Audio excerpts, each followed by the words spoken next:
Elle n'ira pas en croisière avec nous, elle est trop vieille, elle va donner trop de travail. » Ces mots ont tout changé. Je m'appelle Viviane Dumas, j'ai 71 ans, et ceci est l'histoire de comment j'ai repris ma vie. Bonjour à tous. Avant de commencer, je vous invite à vous abonner à la chaîne, à laisser un like sur cette vidéo et à me dire en commentaire d'où vous écoutez cette histoire. Merci de votre soutien, ça compte énormément pour moi. Maintenant, commençons. C'était un mardi matin de octobre, dans mon appartement du 7e arrondissement à Paris. La tour Eiffel se découpait contre le ciel gris par la fenêtre du salon. J'avais préparé du café dans ma cafetière italienne préférée, celle que mon défunt mari, Henri, m'avait offerte pour nos 20 ans de mariage. L'odeur remplissait l'appartement, réconfortante, familière. Je portais mon ensemble en lin beige, celui que je réservais pour les occasions spéciales. Parce que ce matin était spécial. Mon fils Antoine et sa femme Amélie venaient discuter du voyage de Noël, un croisière en Méditerranée que j'attendais avec impatience depuis des mois. J'avais 71 ans, mais je me sentais bien. Mes cheveux argentés étaient impeccablement coiffés, mon dos restait droit malgré les années. Je faisais du yoga 3 fois par semaine, je marchais tous les jours le long de la Seine. J'étais en forme, vivante, pleine d'énergie. La sonnette a retenti à 10 heures précises. J'ai ouvert la porte avec un sourire. Antoine est entré le premier. Mon fils. Mon garçon. 39 ans maintenant, mais je me souvenais encore de lui bébé dans mes bras. Il portait un costume froissé, ses cheveux commençaient à se clairsemer. Il ne m'a pas regardé dans les yeux. « Bonjour, maman », a-t-il murmuré, déjà absorbé par son téléphone portable. Amélie l'a suivi. 34 ans, maquillage parfait, vêtements de marque, sac Hermès au bras. Elle parlait déjà au téléphone en entrant, comme si mon appartement était le sien. Elle a raccroché en me voyant, m'a tendu sa joue pour une bise rapide, sans chaleur. « Maman Viviane », a-t-elle dit avec ce ton qu'elle utilisait toujours, celui qui suggérait que j'étais un fardeau toléré, pas une belle-mère aimée. « Entrez, entrez », ai-je dit doucement. J'ai préparé du café, des croissants de chez La Durée. Pas le temps. A coupé Amélie en s'asseyant sur mon canapé en velours bleu. On a un rendez-vous important à 11h30. Parlons affaires. Affaires. Le mot m'a piqué. Parler de nos vacances en famille était devenu des affaires. Je me suis assise dans mon fauteuil préféré, celui près de la fenêtre où je lisais chaque soir. Mes mains tremblaient légèrement. Nervosité, anticipation. J'avais tellement attendu ce voyage. Amélie a croisé ses jambes, a sorti son téléphone, a fait défiler des images. Bon, voilà, le croisière en Méditerranée. Athènes, Santorin, Mykonos, Rome, Barcelone. 15 jours. Départ le 20 décembre. C'est merveilleux, ai-je dit, le cœur battant. J'ai déjà commencé à préparer ma valise. J'ai acheté de nouvelles robes. Des chaussures confortables pour les excursions. Amélie a levé les yeux de son téléphone. Il y avait quelque chose dans son regard, quelque chose de froid, de calculateur. Justement, maman Viviane, c'est de ça qu'on doit parler. Un silence s'est installé. Antoine fixait toujours son écran, comme s'il n'était pas vraiment là. Les excursions, a continué Amélie, sa voix devenant plus dure. Elles sont longues, beaucoup de marches, des escaliers, des collines, des températures variables. Il faut être, comment dire, en forme. J'ai senti quelque chose se glacer dans ma poitrine. Je suis en forme, ai-je dit doucement. Je fais du yoga, je marche tous les jours. Vous avez 71 ans. Les mots sont tombés comme des pierres. Amélie me regardait maintenant avec quelque chose qui ressemblait à de la pitié mêlée d'irritation. 71 ans, maman Viviane. Ce n'est plus l'âge pour ce genre de voyage. Vous allez être fatiguée, vous allez avoir besoin de pause, vous allez ralentir le groupe. Je ne vais pas ralentir, ai-je commencé. Et franchement, a-t-elle coupé, sa voix montant légèrement, on a besoin de vacances relaxantes. Pas de passer notre temps à s'inquiéter si vous avez pris vos médicaments, si vous avez trop chaud, trop froid, si vous êtes fatigué. Ma gorge s'est serrée. J'ai regardé Antoine, attendant qu'il dise quelque chose, qu'il me défende. Il a juste hoché la tête sans lever les yeux. « C'est vrai, maman », a-t-il murmuré. « Ce sera mieux comme ça. » Amélie s'est levée, lissant sa jupe Chanel. Voilà, je vais être directe parce que quelqu'un doit l'être. Elle m'a regardé droit dans les yeux. Elle n'ira pas en croisière avec nous, elle est trop vieille. Elle va donner trop de travail. Le monde s'est arrêté. Elle, pas vous, elle, comme si je n'étais pas là, comme si j'étais un objet, un problème à résoudre. J'ai senti mes yeux piquer, mais je ne voulais pas pleurer devant eux. Pas ça, pas cette humiliation supplémentaire. Je les ai regardés, mon fils qui ne me regardait toujours pas, cette femme qui m'avait réduite à un fardeau, et j'ai souri. Un sourire calme, contrôlé, un sourire qui cachait quelque chose qui venait de se briser en moi et quelque chose d'autre qui venait de naître. « Vous pouvez y aller sans moi » ai-je dit d'une voix douce. Amélie a soupiré de soulagement. « Parfait, c'est réglé alors. Allez Antoine, on y va. » Ils se sont dirigés vers la porte. Antoine s'est retourné une seconde, a murmuré un « désolé maman » presque inaudible, puis ils sont partis. La porte s'est fermée. Je suis restée assise dans mon fauteuil, écoutant le bruit de l'ascenseur qui descendait. Le café refroidissait dans les tasses que j'avais préparées. Les croissants restaient intacts dans leur jolie assiette.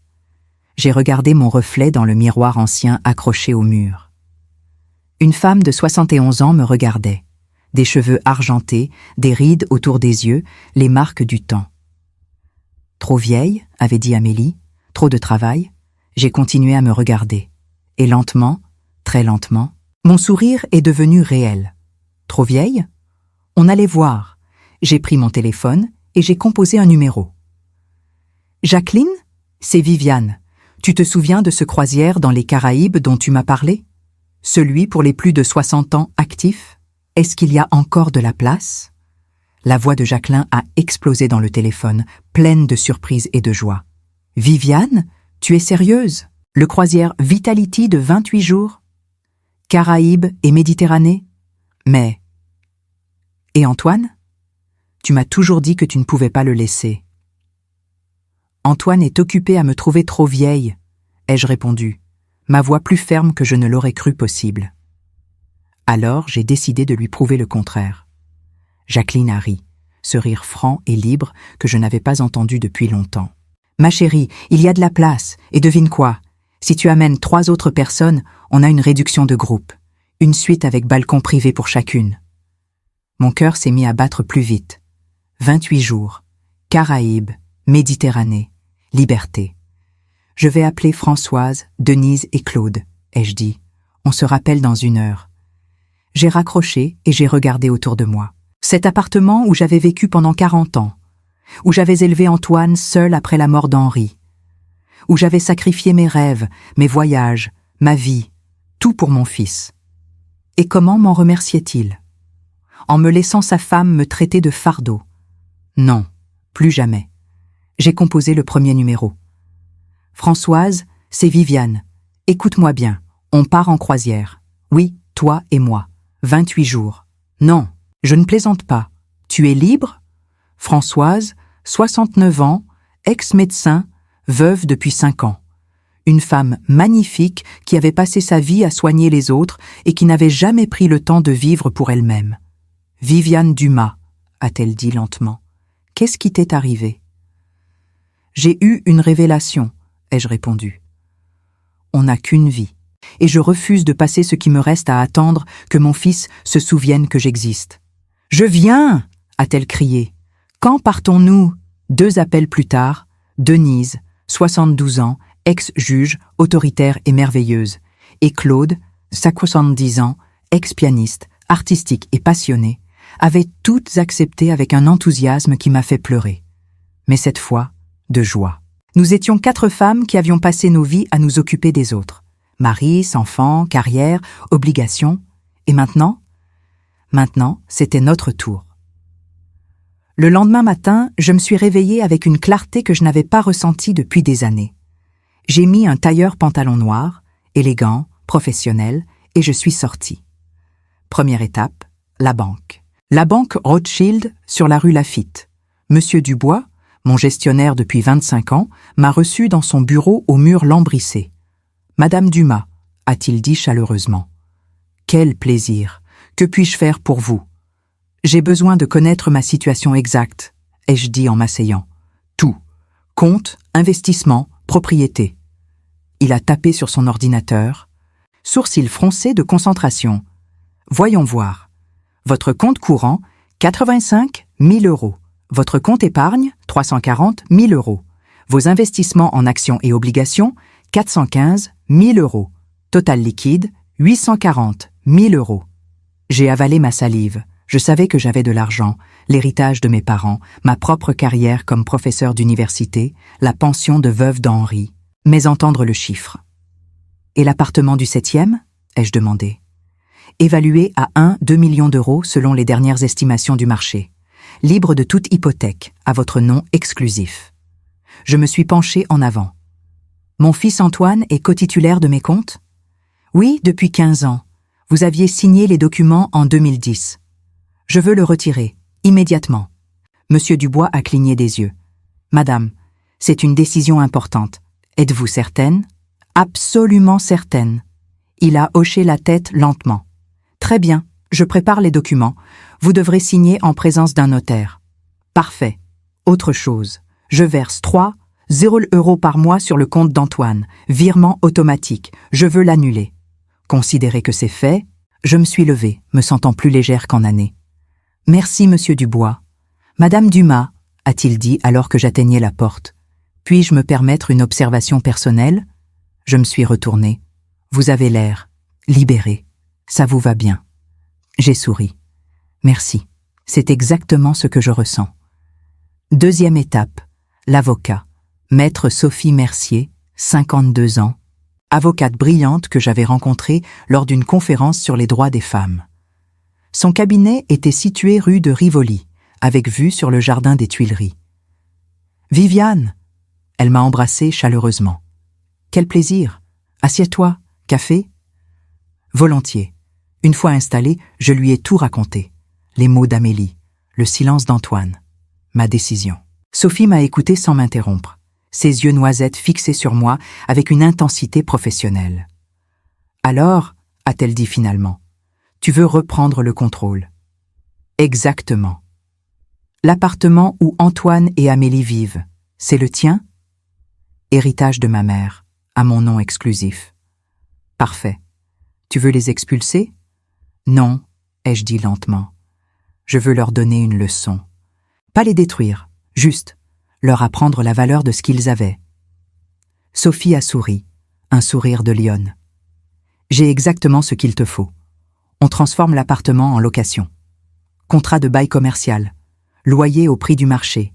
Disons 500 euros par mois pour un 3 pièces dans le 7e. Ils peuvent se le permettre? Antoine gagne combien? 800 euros net par mois, je crois. Et Amélie? 600 comme personal stylist. Sophie a calculé rapidement. Total, 400 euros. Loyer, 500. Il leur reste 900 pour vivre. C'est serré mais faisable, s'ils coupent leurs dépenses inutiles. Parfait. Autre chose? La voiture.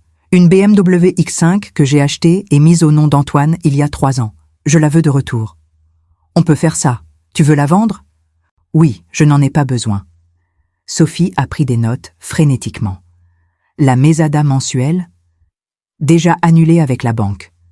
Excellent. Viviane, tu réalises que tu vas les choquer profondément? Bien, ai-je dit calmement.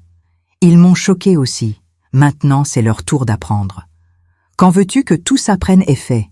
Pendant mon voyage. Je pars dans 5 jours pour 28 jours de croisière. Sophie a éclaté de rire. Tu es génial. Donc ils vont à leur croisière, toi au tien, et quand tout le monde rentre? Tout a changé. J'adore. Je prépare tout. Ça sera prêt avant ton départ. Je suis sortie du cabinet de Sophie avec une sensation étrange dans la poitrine, quelque chose entre l'excitation et la peur. Est-ce que j'allais vraiment faire ça? Puis, je me suis souvenue du visage d'Amélie disant « Elle est trop vieille, elle va donner trop de travail. » Oui, j'allais vraiment le faire. Troisième étape, shopping, les Galeries Lafayette. J'ai toujours aimé ce magasin. sa coupole magnifique, son élégance parisienne. Mais depuis des années, je n'achetais que des vêtements pratiques, discrets, appropriés pour mon âge. Plus maintenant. J'ai passé 3 heures à essayer des robes. Du rouge vif, du bleu cobalt, du jaune soleil, des décolletés qui montraient mes clavicules, toujours belles, des coupes qui soulignaient ma silhouette, toujours là, sous les vêtements informes. « Madame », a dit la vendeuse, une jeune femme d'environ 25 ans. « Vous êtes magnifique. Cette robe rouge vous va à merveille. » Je me suis regardée dans le miroir, une robe rouge ajustée, élégante, qui tombait juste au-dessus du genou. Mes jambes étaient toujours belles. Le yoga et la marche avaient porté leurs fruits. « Je la prends », ai-je dit, « et celle en bleu, et celle en jaune, et les 3 robes du soir que j'ai essayées. »« Toutes ?»« Toutes. J'ai dépensé 500 € ce jour-là. Plus que je n'avais dépensé pour moi en 10 ans. Et je me sentais incroyable.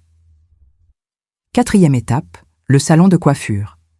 Jean-Marc, le coiffeur le plus réputé du 8e arrondissement. Je n'avais jamais osé y aller, trop cher, trop chic, pas pour moi. « Madame », a dit Jean-Marc en touchant mes cheveux argentés, « vous avez une base magnifique. Que voulez-vous ? Quelque chose de moderne, de jeune, de libre. » Il a souri. « Je vois exactement ce qu'il vous faut. » 2 heures plus tard, j'avais un carré court, légèrement asymétrique, qui encadrait mon visage et faisait ressortir mes pommettes. Mes cheveux argentés brillaient comme de la soie. « Madame », a dit Jean-Marc en me faisant tourner vers le miroir, « vous êtes superbe. » Je me suis regardée, et pour la première fois depuis des années, j'ai vu Viviane. Pas la mère d'Antoine, pas la veuve d'Henri, pas la vieille dame. Viviane, 71 ans, belle, vivante, libre. Les larmes ont coulé sur mes joues. Le soir même, je me suis assise à mon bureau en bois de rose, celui qu'Henri m'avait offert pour mes 40 ans, et j'ai commencé à écrire. Pas à l'ordinateur, à la main, sur du papier verger crème avec mon nom gravé en haut. Mon cher Antoine. Ma main tremblait légèrement. Pas de peur, de détermination. Pendant 39 ans, tu as été ma priorité absolue. Quand ton père est mort et que tu n'avais que 3 ans, j'ai juré de te donner la meilleure vie possible. J'ai fait une pause, les souvenirs affluents, les nuits blanches quand il était malade, les sacrifices financiers pour payer son école privée, refuser des promotions qui m'auraient obligé à déménager, rester à Paris pour qu'il ait sa stabilité. J'ai travaillé 16 heures par jour pour payer tes études à Sciences Po.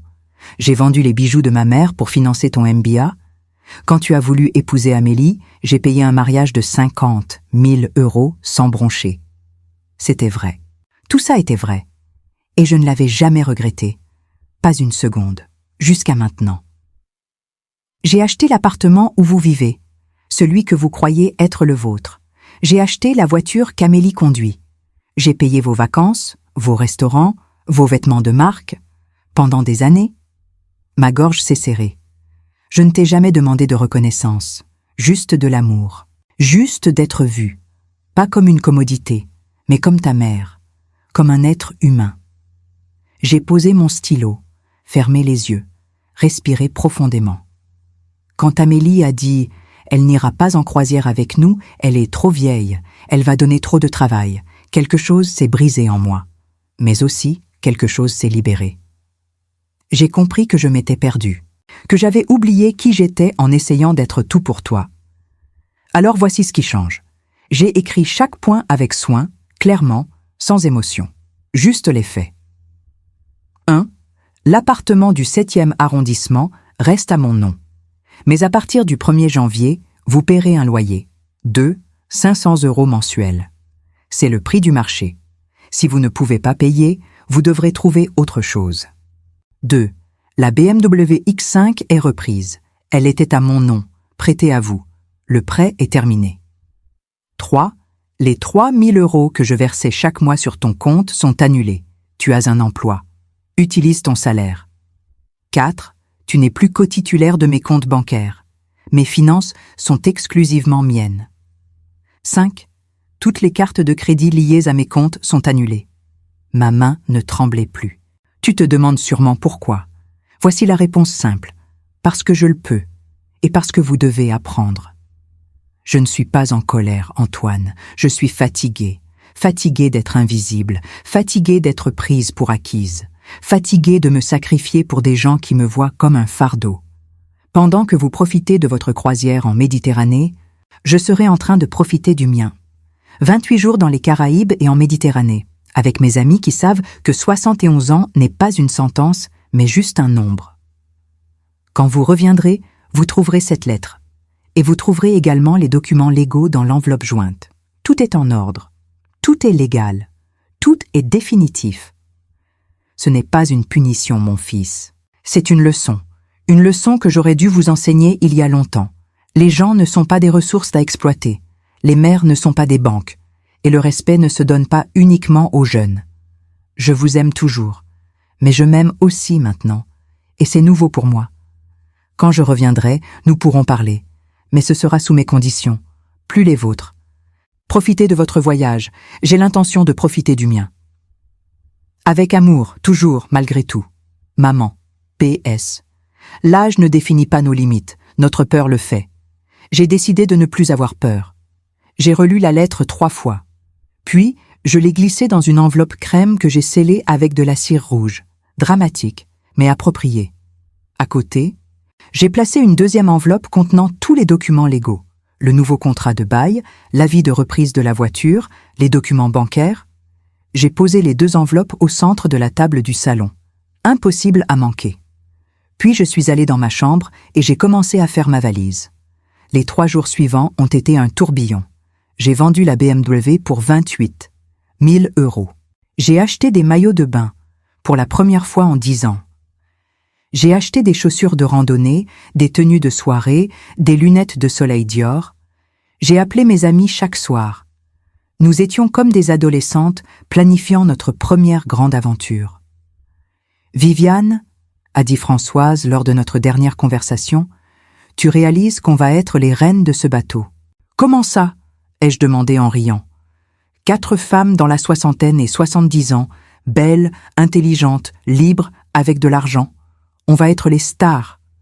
Denise a ajouté, et on va montrer à tous ces jeunes que la vie ne s'arrête pas à 40 ans. Claude, toujours la poétique, a murmuré. On va vivre, mes amis. Vraiment vivre. Pour la première fois sans permission de personne. Le matin du départ d'Antoine et Amélie, je me suis réveillée tôt. Je les ai entendus s'agiter dans l'appartement au-dessus. Oui, ils vivaient dans l'appartement au-dessus du mien, dans le même immeuble. Pratique pour eux. Étouffant pour moi. Je suis restée silencieuse. Ils ne sont pas venus me dire au revoir. Ça m'a fait mal. Mais plus autant qu'avant. 2 heures après leur départ pour l'aéroport, je suis montée avec ma clé, que je gardais pour les urgences. J'ai déposé les enveloppes bien en évidence sur leur table de salle à manger. Puis je suis redescendue, j'ai verrouillé mon propre appartement et j'ai appelé un taxi pour Charles de Gaulle. Avant de continuer, si vous appréciez cette histoire, n'oubliez pas de vous abonner et de laisser un like. Ça m'aide énormément. Merci. Maintenant, reprenons. L'aéroport était bondé. Familles partant en vacances, couples amoureux, voyageurs d'affaires pressés. Et moi, Viviane Dumas, 71 ans, seule. Non, pas seule. Viviane. J'ai entendu le cri avant de voir Jacqueline courir vers moi. Enfin, marcher très vite, ses cheveux roux flamboyants, son sourire immense. Puis Françoise, élégante en tailleur blanc. Denise, imposante et magnifique en robe noire. Claude, artistique en tunique colorée. Nous nous sommes embrassés, ris, presque pleurés. « On le fait vraiment », a dit Françoise. « On part vraiment. » 28 jours de liberté, a ajouté Denise. De vie, a corrigé Claude. De nous, ai-je conclu. Pendant le vol de 10 heures vers Miami, point de départ du croisière, nous avons parlé, ri, planifié. Nous avons bu du champagne. Pourquoi pas? Nous avons regardé des films romantiques et pleuré comme des adolescentes. À un moment, Jacqueline m'a pris la main. « Viviane, tu as fait quelque chose de courageux. »« J'ai fait quelque chose de nécessaire, ai-je corrigé. »« Tu crois qu'ils vont comprendre ? » ?»« Peut-être, peut-être pas. Mais ce n'est plus mon problème de m'assurer qu'ils comprennent. Mon problème maintenant est de m'assurer que moi, je vis. » Elle a serré ma main plus fort. « Je suis fière de toi. » Ces mots simples m'ont fait pleurer, de joie, de soulagement, de libération. Nous sommes arrivés à Miami au coucher du soleil. Le navire Vitality était immense, 300 mètres de long, blanc et bleu, magnifique contre le ciel orange et rose. Notre suite était spectaculaire. Salon privé, chambre spacieuse, salle de bain en marbre et surtout un balcon privé avec vue sur l'océan. J'ai posé ma valise, je suis sorti sur le balcon et j'ai respiré profondément l'air salé. Liberté. C'est ce que ça sentait. Le premier soir, nous avons dîné dans le restaurant principal du navire. La salle était élégante, lustres en cristal, nappes blanches, argenterie étincelante, et partout, des gens de notre âge.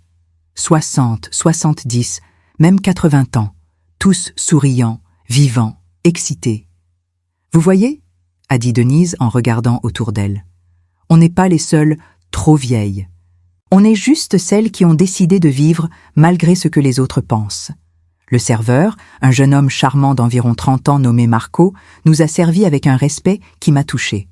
« Mesdames, » a-t-il dit, « c'est votre première croisière avec nous ?»« Oui, » ai-je répondu. « Alors bienvenue à bord, vous allez adorer. Ce navire est spécial, il est pour les gens qui refusent de laisser l'âge les définir. » « Exactement ce dont nous avons besoin, » a dit Françoise. Après le dîner, nous sommes allés au spectacle du soir. Un orchestre de jazz, brillant, sensuel. La musique nous a fait vibrer. « Vous savez quoi ?» a dit Claude soudainement. « Je veux danser. »« Alors danse !» l'ai-je encouragé. « Venez avec moi. » Et nous l'avons fait. 4 femmes dans la soixantaine et 70 ans, dansant au jazz, riant, vivantes. Les autres passagers nous ont regardés, puis applaudis. Ce soir-là, couché dans mon lit confortable, écoutant les vagues, j'ai pensé à Antoine et Amélie. Ils devaient être sur leur navire maintenant, quelque part en Méditerranée, probablement en train de se réjouir de ne pas avoir la vieille avec eux. J'ai souri dans le noir, qu'ils profitent, parce que le réveil allait être brutal. Le lendemain matin, je me suis réveillée avec le soleil. Par la fenêtre de ma suite, l'océan s'étendait à l'infini, bleu turquoise, scintillant sous la lumière dorée. Le navire avait jeté l'ancre près de Key West, Floride, notre première escale. J'ai enfilé une nouvelle robe, jaune vif, légère, qui virevoltait autour de mes genoux. Des sandales confortables mais élégantes, un chapeau de paille large, des lunettes de soleil. Je me suis regardée dans le miroir. Cette femme qui me regardait, cheveux argentés courts et modernes, peau bronzée du soleil d'hier, sourire radieux, était-ce vraiment moi? « Bonjour Viviane », me suis-je dit à voix haute, prête pour l'aventure? Nous avons pris le petit déjeuner sur le pont supérieur, buffet somptueux avec fruits tropicaux, pâtisserie française, œufs préparés à la demande. « Aujourd'hui, » a annoncé Jacqueline en consultant le programme, « il y a une excursion de snorkeling dans les récifs coralliens. »« Snorkeling » ai-je répété, incertaine. « Quoi, tu as peur ?» a taquiné Denise. « Je n'ai jamais fait ça. »« Raison de plus pour essayer, » a déclaré Françoise. Et c'est ainsi que 2 heures plus tard, je me retrouvais dans l'eau tiède des Caraïbes, un masque sur le visage, un tuba dans la bouche, flottant au-dessus d'un monde sous-marin magique. Des poissons de toutes les couleurs, jaunes, bleus, oranges, rayés, nageaient autour de moi. Des coraux roses et violets ondulaient doucement. Une tortue de mer est passée majestueusement à quelques mètres. J'ai pleuré dans mon masque, de joie pure, d'émerveillement. 71 ans et je découvrais ce monde pour la première fois. Le soir, nous avons dîné dans un restaurant local de Key West, recommandé par le concierge du navire. Fruits de mer frais, musique live, ambiance décontractée. À la table voisine, un homme seul, environ 74 ans, cheveux blancs, bronzé, élégant dans sa chemise en lin blanc. Il nous a regardé rire et a souri. « Excusez-moi, mesdames, » a-t-il dit avec un accent français du Sud, « mais votre joie est contagieuse. Puis-je me permettre de vous offrir une bouteille de champagne ?» Jacqueline a répondu avant que je puisse. « Seulement si vous la partagez avec nous. » C'est ainsi que nous avons rencontré Henri-Pierre Beaumont, aucun lien avec mon nom de famille, pure coïncidence. Architecte retraité de Bordeaux, veuf depuis 3 ans, en croisière pour réapprendre à vivre, comme il l'a dit. Ma femme est morte d'un cancer, a-t-il expliqué doucement. Pendant 2 ans, j'ai existé sans vivre. Puis, un matin, je me suis réveillée et j'ai réalisé, elle ne voudrait pas que je reste figée dans le chagrin. Elle voudrait que je vive, pour nous deux. C'est exactement ça, ai-je dit, surprise de ma propre émotion. Vivre, vraiment vivre. Nos regards se sont croisés. Quelque chose a passé entre nous. Reconnaissance, compréhension. Viviane, a-t-il dit mon nom comme une caresse. C'est un beau nom. Merci Henri-Pierre. Mes amis ont échangé des regards complices. Les jours ont commencé à se fondre dans une routine merveilleuse. Réveil avec le soleil, petit déjeuner sur le pont, excursion dans des îles paradisiaques, Jamaïque, Caïmans, Aruba, Curaçao. Nous avons fait de la plongée avec tuba, de la randonnée dans des forêts tropicales, de la danse salsa dans des bars locaux. Nous avons mangé des plats exotiques, bu des cocktails colorés, ri jusqu'à en pleurer. Et partout, Henri-Pierre était là, pas envahissant, juste, présent. Il se joignait à nous pour le dîner. Nous accompagnait lors des excursions, racontait des histoires fascinantes de ses voyages d'architecture à travers le monde. Un soir, après un spectacle de flamenco à bord, il m'a demandé de marcher avec lui sur le pont. La lune était pleine, l'océan calme comme du verre. « Viviane, a-t-il dit alors que nous nous accoudions au bastingage, puis-je te poser une question indiscrète ? » « Bien sûr. »« Pourquoi es-tu ici ? Une femme comme toi, belle, intelligente, visiblement aisée. Pourquoi voyager seule avec des amis au lieu d'être entourée de famille ? » J'ai hésité. Puis j'ai décidé de dire la vérité. Je lui ai tout raconté. Amélie.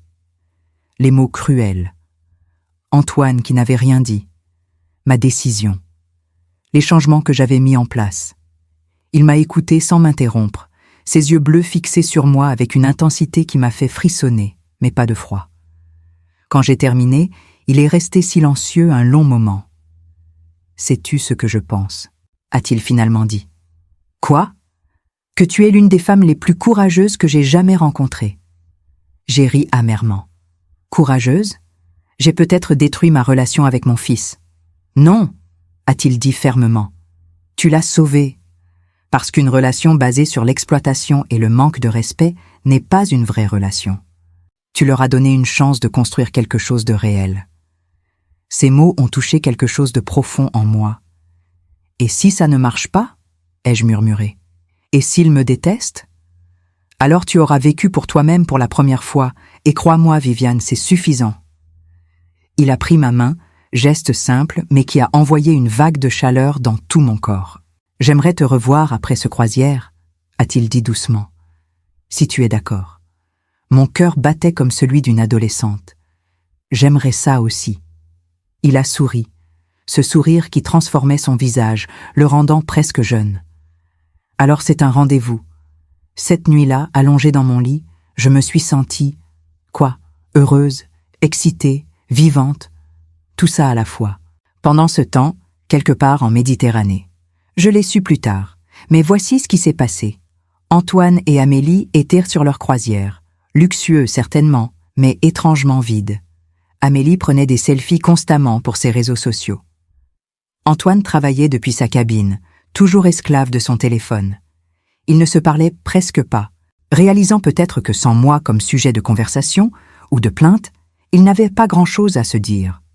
« Tu crois que ta mère va bien ?» a demandé Amélie un soir, plus par obligation sociale que par vraie inquiétude. « Je suppose », a répondu Antoine. Elle a probablement invité des voisines pour jouer aux cartes ou quelque chose comme ça. Ils n'imaginent pas, ne pouvaient pas imaginer. Pendant qu'ils s'ennuyaient sur leur navire, je dansais sous les étoiles des Caraïbes avec un homme magnifique qui me regardait comme si j'étais précieuse. Pendant qu'ils mangeaient mécaniquement dans des restaurants trop chers, je riais avec mes amis autour de tables locales, goûtant vraiment la nourriture, savourant vraiment la vie. Pendant qu'ils comptaient les jours avant de rentrer, je priais pour que le temps ralentisse. Au jour 14 du croisière, nous avons traversé l'Atlantique direction la Méditerranée. 5 jours en mer, temps parfait pour se reposer, lire, réfléchir. J'ai passé beaucoup de temps avec Henri-Pierre. Nous parlions de tout, art, littérature, philosophie, nos vies passées, nos espoirs futurs. « Tu sais ce qui me fascine chez toi ?» m'a-t-il dit un après-midi alors que nous étions allongés sur des chaises longues, le soleil chauffant notre peau. « Quoi ? Tu es en train de devenir. À 71 ans, tu n'es pas figé dans ce que tu as toujours été. Tu te réinventes. C'est rare et magnifique. » « Je ne me réinvente pas, » ai-je répondu pensivement. Je me redécouvre. La Viviane que j'étais avant de devenir la mère d'Antoine, ou la veuve d'Henri. Juste. Viviane. Et qui est-elle, cette Viviane? J'ai réfléchi. Elle aime danser, elle aime l'aventure. Elle n'a pas peur d'essayer de nouvelles choses. Elle rit fort. Elle pleure quand elle en a besoin. Elle dit ce qu'elle pense. Elle refuse d'être invisible. Elle me plaît beaucoup, a-t-il dit avec un sourire. Elle commence à s'apprécier elle-même. Nous sommes arrivés à Barcelone le jour 19, ville magnifique, vibrante, pleine de vie. Nous avons visité la Sagrada Familia et j'ai grimpé, avec l'ascenseur, je dois l'admettre, jusqu'au tour. En haut, regardant Barcelone s'étendre sous mes pieds, j'ai pensé « Voici ce que c'est que de vivre. Pas d'exister, de vivre. » Nous avons mangé des tapas dans le quartier gothique, bu du cava, dansé dans les rues au son de musiciens de rue. « Viviane, » a dit Françoise ce soir-là, « tu rayonnes, je ne t'ai jamais vue comme ça. C'est parce que je ne me suis jamais sentie comme ça. » Henri-Pierre nous a rejointes pour le dîner. Il avait apporté un cadeau, un livre de poésie de Pablo Neruda. « Pour toi ?» a-t-il dit en me le tendant. « Parce que tu es poésie en mouvement. » J'ai rougi comme une fille de 16 ans. Cette nuit-là, après que mes amis soient allés se coucher, Henri-Pierre et moi sommes restés sur le pont. « Viviane, » a-t-il dit doucement, « je sais que c'est peut-être trop tôt, que nous nous connaissons depuis seulement 2 semaines, mais... » « Mais quoi ? » « Je suis en train de tomber amoureux de toi. » Mon cœur s'est arrêté. « Henri-Pierre. » Tu n'as pas besoin de répondre maintenant. Je voulais juste que tu le saches. À 74 ans, j'ai appris à ne pas perdre de temps. La vie est trop courte pour ne pas dire ce qu'on ressent. J'ai pris sa main. Je ne sais pas ce que je ressens encore. C'est nouveau pour moi. Mais je sais que tu me fais me sentir vivante, vue, précieuse. C'est parce que tu l'es. Il s'est penché lentement, me laissant le temps de m'éloigner si je voulais. Je ne me suis pas éloignée. Notre baiser a été doux, tendre, plein de promesses. À 71 ans, j'étais embrassée comme si j'avais de la valeur, comme si j'étais désirable, et j'ai réalisé, je le suis. Les jours suivants nous ont menés à Rome, Naples, la côte amalfitaine, chaque ville plus belle que la précédente. Nous avons visité le Colisée, mangé des pâtes à Rome qui m'ont fait pleurer de joie, navigué le long de la côte d'Amalfi, les falaises vertigineuses plongeant dans une mer d'un bleu irréel. Partout, j'ai ressenti cette énergie nouvelle, cette joie de vivre, cette certitude que l'âge n'est qu'un nombre. Un après-midi à Positano, alors que nous montions, les innombrables marches colorées du village, une jeune touriste américaine m'a arrêtée. « Excusez-moi », a-t-elle dit en anglais hésitant, « mais je voulais juste dire, vous êtes une inspiration. Voir une femme de votre âge si vivante, si heureuse, ça me donne de l'espoir pour mon propre futur. » J'ai été touchée aux larmes. « Ma chérie, lui ai-je dit, n'attends pas d'avoir mon âge pour vivre. Commence maintenant. Chaque jour est un cadeau. » Elle m'a serrée dans ses bras. Ce soir-là, j'ai réalisé quelque chose. Mon voyage n'était pas juste pour moi. C'était aussi un message. Un message à toutes les femmes qui pensent que leur vie est finie à 50, 60, 70 ans. Non, elle commence juste, si on le décide. Au jour 26, nous sommes arrivés à Santorin, l'île que j'avais toujours rêvé de voir. Les maisons blanches et bleues accrochées aux falaises, le coucher de soleil le plus spectaculaire du monde, les ruelles étroites pavées de pierres. Nous avons loué un petit appartement à Oia pour 2 nuits. Le navire restait à quai. Le premier soir, Henri-Pierre m'a emmené dîner dans un restaurant perché sur la falaise. « Viviane » a-t-il dit alors que nous regardions le soleil plonger dans la mer Égée, teintant tout d'or et de rose, je veux que tu saches quelque chose. Quoi? Ces 3 semaines avec toi ont été les plus belles depuis la mort de ma femme. Tu m'as rappelé ce que c'est que d'être vivant. Pas juste de respirer, mais de vivre. Tu m'as fait la même chose. Quand nous rentrerons en France, je voudrais continuer à te voir, si tu veux. J'ai souri. Je veux. Même avec toute la situation avec ton fils. Surtout avec la situation avec mon fils. Parce que j'ai besoin de me rappeler que ma vie ne tourne pas autour de lui. Que j'ai le droit d'être heureuse pour moi-même. Il a levé son verre. À nous. 2 âmes qui ont refusé de se rendre. À nous. Cette nuit-là, sous les étoiles de Santorin, j'ai dansé dans les rues avec Henri Pierre. Dansé comme si j'avais 20 ans. Dansé comme si personne ne regardait. Même si tout le monde regardait. Et je m'en fichais. Denise a pris une photo de nous. Moi dans ma robe rouge, Henri Pierre en chemise blanche, tournoyant sous les lumières des tavernes. Cette photo, a-t-elle dit, est la preuve que la vie n'a pas de date d'expiration. Les 2 derniers jours du croisière ont été doux amers. Nous ne voulions pas que ça se termine. Le dernier soir, nous étions tous sur le pont, mes 3 amis, Henri Pierre et moi. Le navire glissait doucement vers Athènes, notre point d'arrivée final. « Vous réalisez ce que nous avons fait ?» a dit Claude. « Nous avons prouvé quelque chose. »« Quoi ?» ai-je demandé. « Que trop vieux est un mensonge que la société raconte. Nous avons plongé, dansé, grimpé, ri, peut-être même tombé amoureux. » Elle m'a fait un clin d'œil. Nous avons vécu plus intensément en 28 jours que la plupart des gens en des années. « C'est vrai, » a ajouté Françoise. « Et personnellement, je ne compte pas m'arrêter. Je veux faire plus, voir plus, être plus. »« Moi aussi, » a dit Denise fermement. « Moi aussi, » ai-je murmuré. Henri Pierre a serré ma main. « Alors faisons-le. Continuons à vivre, ensemble ou séparément, mais vivons. » Nous avons trinqué, notre dernier toast sur ce navire magique. Le lendemain matin, nous avons débarqué à Athènes.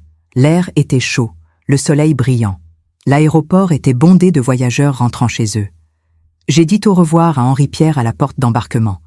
Nos vols partaient dans des directions différentes. Lui vers Bordeaux, moi vers Paris. « On se voit la semaine prochaine ?» a-t-il demandé. « Mercredi, restaurant La Pérouse, 19h, ai-je dit avec assurance. C'est un rendez-vous. » Il m'a embrassé, devant tout le monde, profondément, passionnément. « Vas-y, tigresse !» a-t-il murmuré. « Affronte-les. » Pendant le vol de retour vers Paris, j'ai regardé les photos sur mon téléphone. Moi en maillot de bain, bronzée et souriante. Moi en train de danser. Moi en train de plonger. Moi en train de rire avec mes amis. Moi en train de vivre. « Viviane », a dit Jacqueline assise à côté de moi. « Tu es prête pour ce qui t'attend ?» J'ai pensé à Antoine et Amélie. Ils devaient être rentrés depuis 1 semaine maintenant. Ils avaient trouvé les lettres. Ils savaient. « Oui, » ai-je dit, « je suis prête. »« Tu crois qu'ils vont être en colère ?»« Absolument. »« Tu as peur ?» J'ai réfléchi honnêtement. « Non, je suis nerveuse, mais pas effrayée, parce que j'ai raison. Et pour la première fois de ma vie, je ne vais pas m'excuser d'avoir raison. » L'avion a atterri à Charles de Gaulle à 14h. J'ai récupéré ma valise. Plus lourde maintenant, remplie de souvenirs et de cadeaux. J'ai pris un taxi vers mon appartement. Mon cœur battait vite, mais mes mains ne tremblaient pas. Le taxi s'est arrêté devant mon immeuble haussmannien. J'ai levé les yeux vers les fenêtres, les miennes au 2e étage, celles d'Antoine et Amélie au 3e. Les leurs étaient allumées. Ils étaient là. J'ai payé le chauffeur, pris ma valise et je suis entrée. L'ascenseur ancien a grincé en montant. J'ai déverrouillé ma porte, suis entrée dans mon appartement. Tout était exactement comme je l'avais laissé, propre, ordonné, vide de vie. Mais ce n'était plus mon chez-moi. Pas vraiment. Mon chez-moi était maintenant dans ma peau. Partout où j'allais.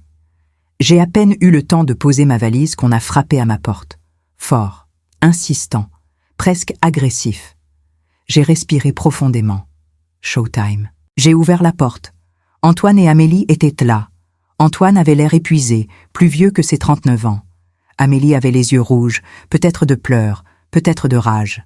« Maman », a dit Antoine d'une voix tendue, « on doit parler. » « Bien sûr », ai-je dit calmement. Entrez. Ils sont entrés dans mon salon comme des envahisseurs.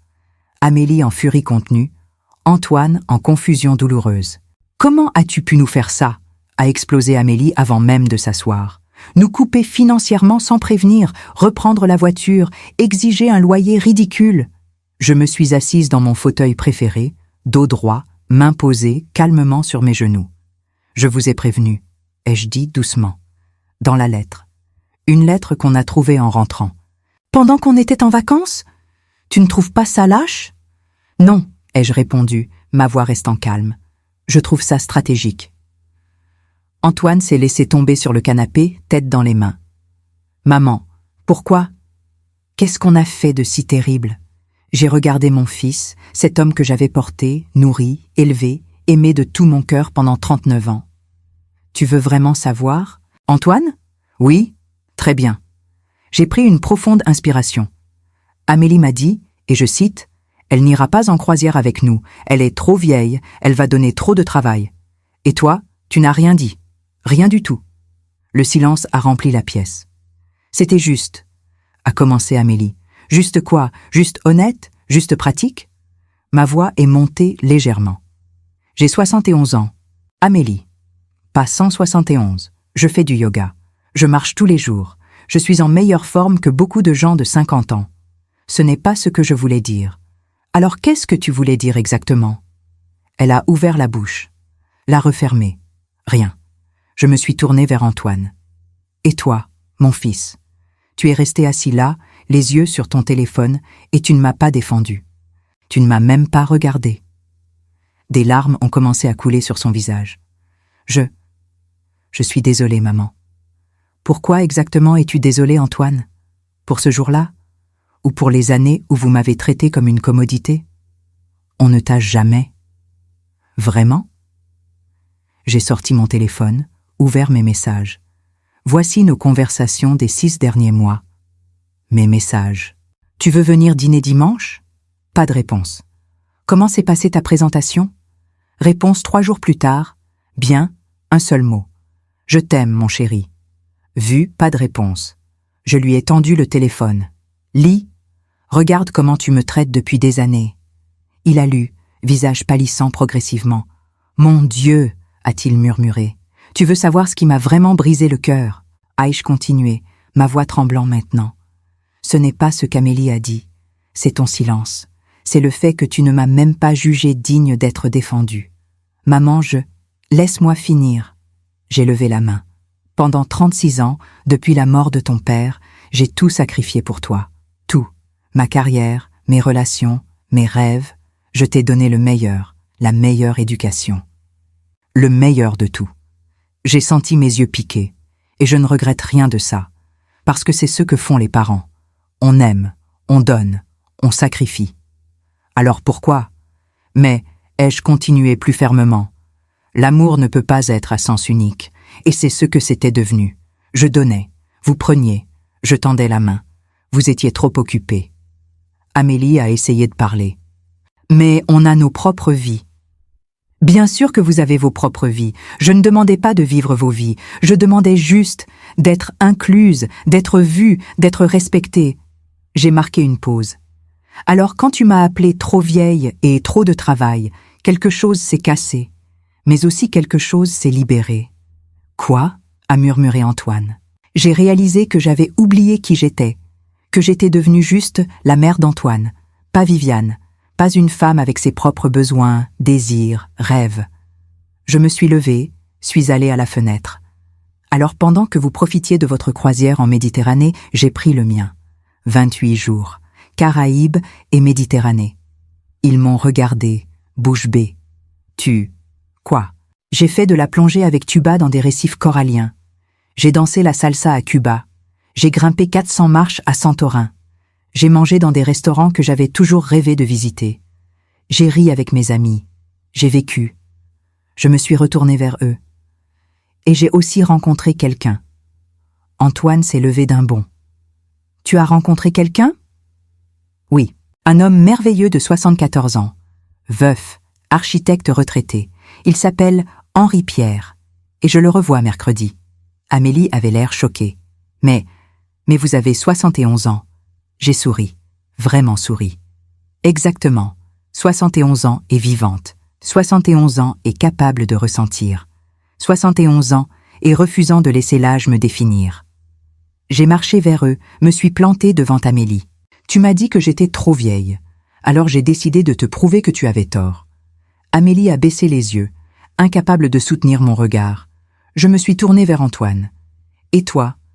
Tu m'as laissé devenir invisible, alors j'ai décidé de redevenir visible, mais pour moi-même d'abord. Maman, je suis vraiment, vraiment désolée, a-t-il dit, voix brisée. J'ai été horrible, égoïste, aveugle. Oui, tu l'as été. Il a pleuré ouvertement maintenant. Comment puis-je réparer ça? J'ai réfléchi longuement avant de répondre. Tu commences par comprendre que les choses ont changé, définitivement. Qu'est-ce que ça veut dire? Ça veut dire que je ne serai plus votre banque, votre solution pratique, votre plan B. On ne t'a jamais vu comme ça, a protesté Amélie. Vraiment? J'ai sorti une autre feuille de papier de ma poche. Voici les comptes. En 5 ans, je vous ai donné 180 000 € en virement mensuel, 35 000 € pour votre voiture, 50 000 € pour votre mariage, 25 000 € en prêt jamais remboursés pour vos vacances et dépenses diverses. Total, 290 000 €. Ils étaient blancs comme des linges. Et en retour, j'ai reçu des dîners où vous regardiez vos téléphones, des invitations de dernière minute quand vous n'aviez personne d'autre, des « salut maman » expéditifs, et finalement d'être exclu de vos vacances parce que j'étais trop vieille. On ne savait pas, a commencé Antoine. C'est ça le problème, vous ne saviez pas, parce que vous ne vous êtes jamais demandé, vous avez juste pris, encore et encore. J'ai remis la feuille dans ma poche. Maintenant, voici comment ça va marcher dorénavant. Ils ont attendu, tendu. L'appartement reste à mon nom. Le loyer est 500 € par mois. Payable, le 1er de chaque mois. Si vous avez un jour de retard, vous déménagez. Sans exception. 500 €, a crié Amélie. C'est impossible. Nos salaires combinés sont 400 €. Alors vous apprendrez à vivre avec 900 € par mois. Comme des millions de personnes le font. Mais comment on va? Vous allez couper vos dépenses inutiles. Plus de restaurants à 200 €, plus de vêtements de marque chaque semaine, plus de vacances luxueuses 3 fois par an. Vous allez vivre selon vos moyens. Antoine s'est rassis lourdement. C'est une punition. Non, je dis fermement. C'est une leçon que j'aurais dû vous enseigner il y a longtemps. La responsabilité. Et si on ne peut vraiment pas payer? A demandé Amélie, voix petite. Alors vous trouverez un appartement moins cher. Il y a plein d'options dans le 18e, le 19e, le 20e arrondissement. Pas aussi prestigieux que le 7e, mais tout à fait habitable. Tu nous expulserais vraiment? A demandé Antoine, incrédule.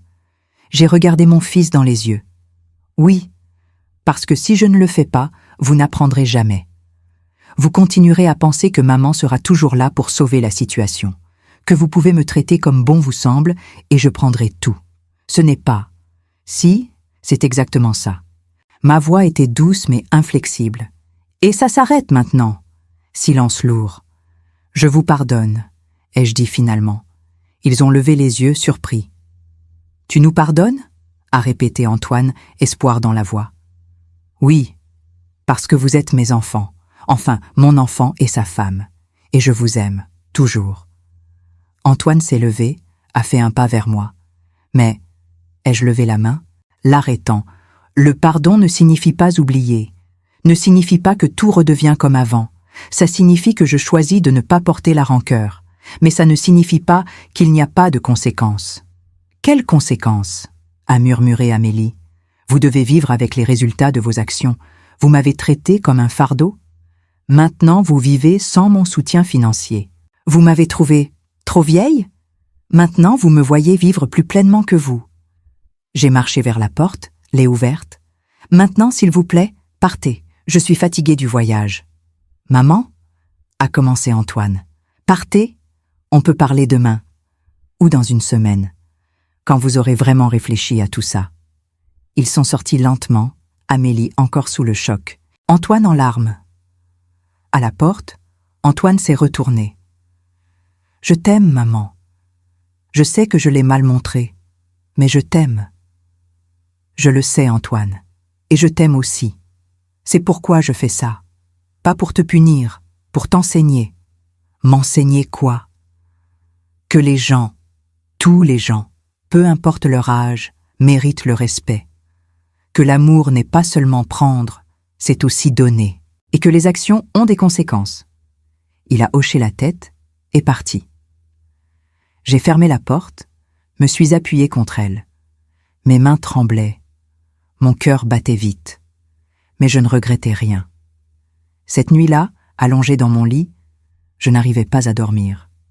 Les images du croisière défilèrent dans ma tête. Moi riant avec mes amis, plongeant dans l'océan turquoise, dansant avec Henri Pierre sous les étoiles. Puis, les images de la confrontation avec Antoine et Amélie.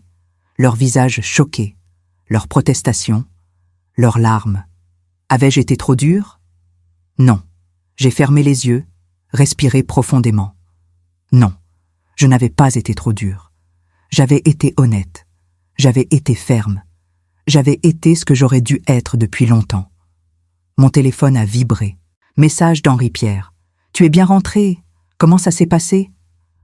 J'ai souri malgré moi et répondu « Rentrée, confrontation faite. Difficile mais nécessaire. Toujours d'accord pour mercredi ?»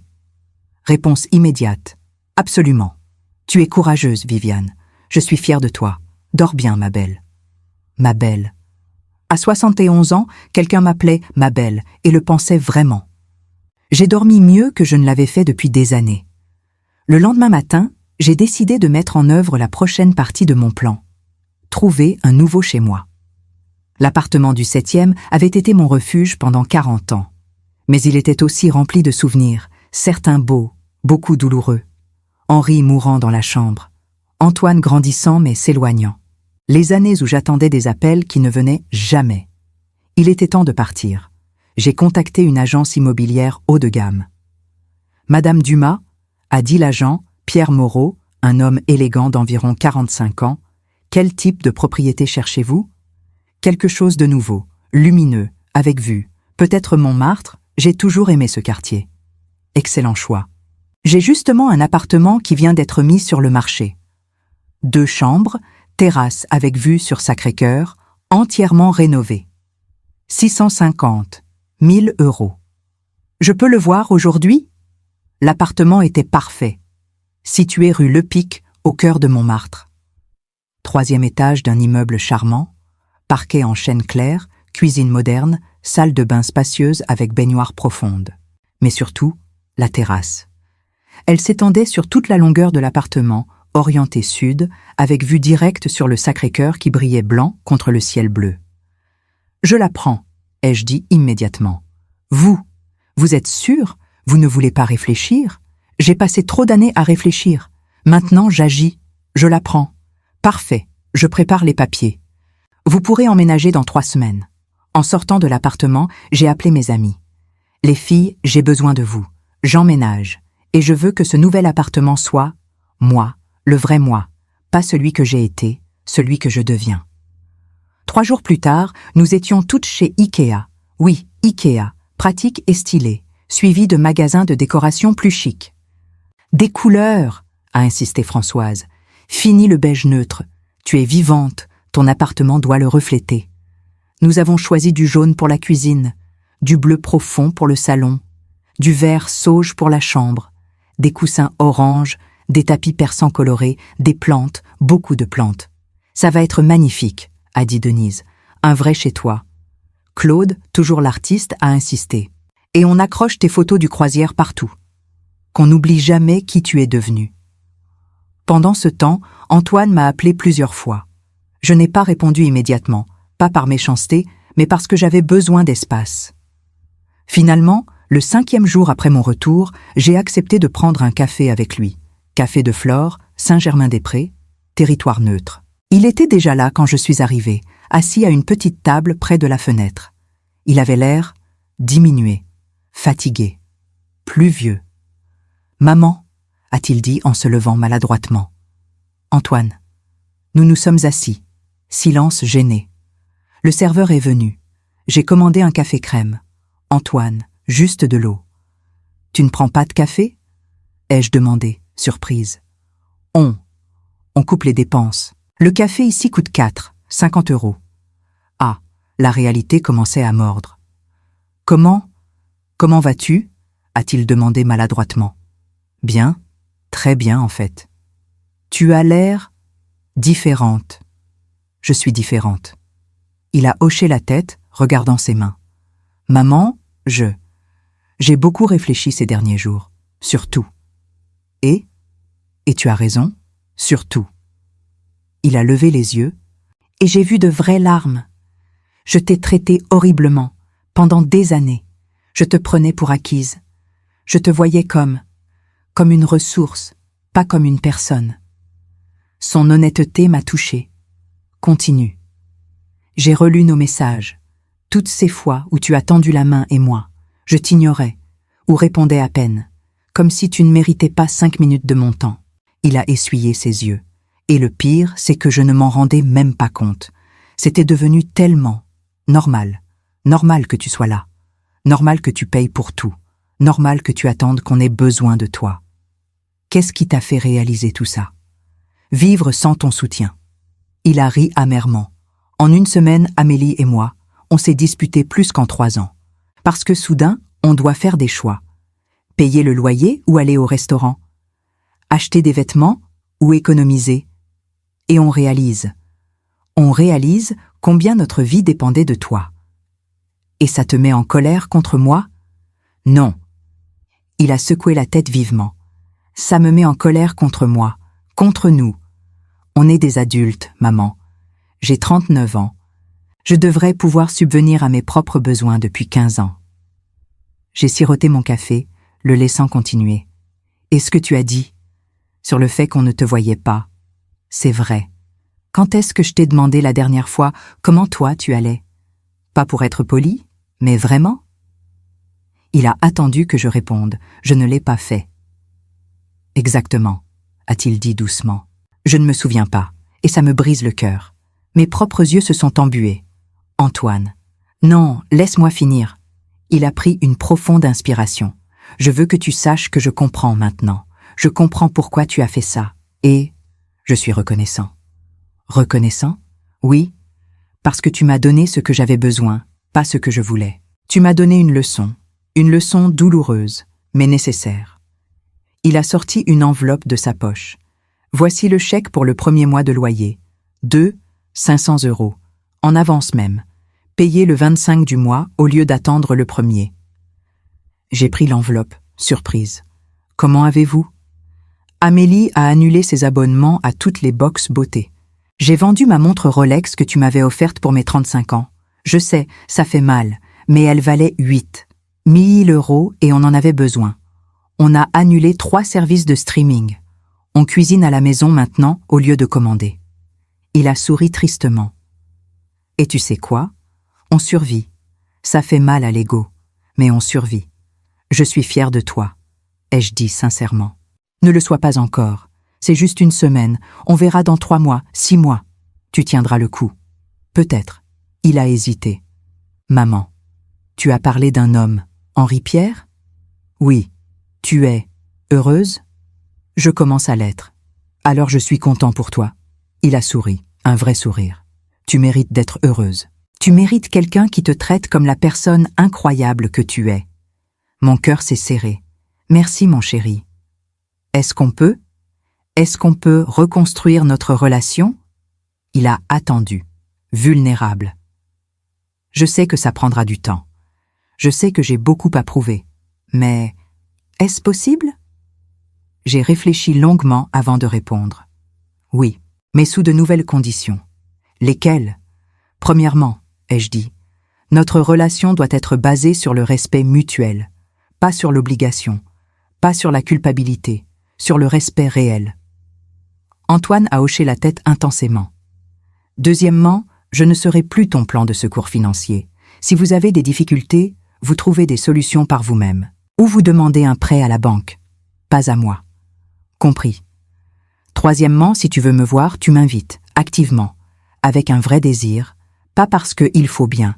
Et si je suis occupée, tu acceptes sans te vexer. Occupée comment? J'ai souri. J'ai une vie maintenant, Antoine. Des amis, des projets, peut-être une relation amoureuse. Ma vie ne tourne plus autour de toi. Il a cligné des yeux, le concept semblait nouveau pour lui. C'est bien, maman. Vraiment. Quatrièmement, ai-je continué, quand on se voit, on est présent.